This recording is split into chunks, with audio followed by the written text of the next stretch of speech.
Little details at the end of your style can take you from amateur to professional. It will also help you determine how long your hair is going to last.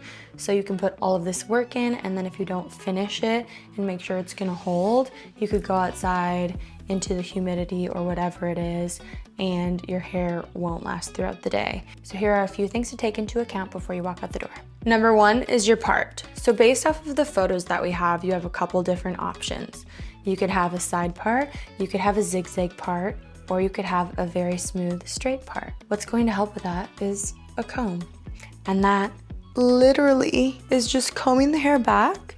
If you want a super nice center part, what I like to do is take the comb and line it up in the center of my nose, and then go straight up from there up to your forehead, and then carve a line straight back and open up from there. And that's gonna usually give you a pretty good center part, and that will make a huge difference versus having whatever happened when you were styling it, drying it. The other thing you can do is if you want a more of a side part or a zigzag part, you can take a rat tail comb, go in right at the top, and then kind of zigzag it and pull out and go in that way. And that's gonna give you a little bit more of a messy situation. Or again, if you're going side, start it more on the side and then bring it back into the center, which Jennifer Aniston does wear sometimes. But I'm gonna do the center because that's the look I'm going for. So that just in itself makes such a difference, where people just like notice that it's purposeful instead of just being there. So your part is very important and it's fun. Next, we're gonna polish. So now that we have our part in and we know where everything wants to lay based off of that part, we're gonna polish. So whether that just be going back in with what you have here and taking your round brush and redoing some of these sections to make sure that they're falling in place, or taking your flat iron, and now that we have these in place here, making sure you have as much of a bevel as you want. So bringing that in a little bit more.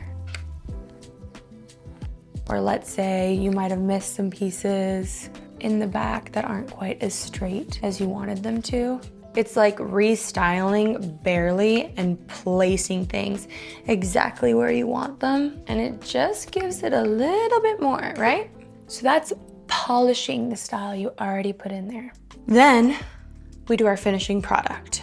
And so because we want something that's super silky and shiny, but also something that's gonna hold laying in our face all day without us having to mess with it much, we're gonna use two different things. I'm gonna use a serum or a smoothing fluid, and that's gonna be lightweight because I have fine hair and I can't handle a lot of heaviness, but you could also use an oil or a serum that's a little bit heavier if you need a lot more moisture in your hair, if it's coarser or curlier, in order to give you that shine. So because mine is fine, I'm gonna use Light Element Smoothing Fluid, which is an Aveda product, and it's super lightweight.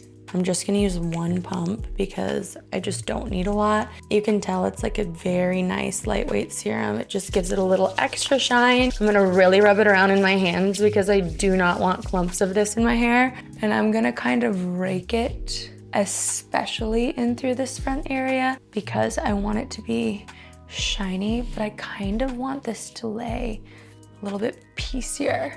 And it's gonna dirty my hair up almost a little bit as well, to like bring out the pieciness of my hair. It's like you want it to look almost a little lived in.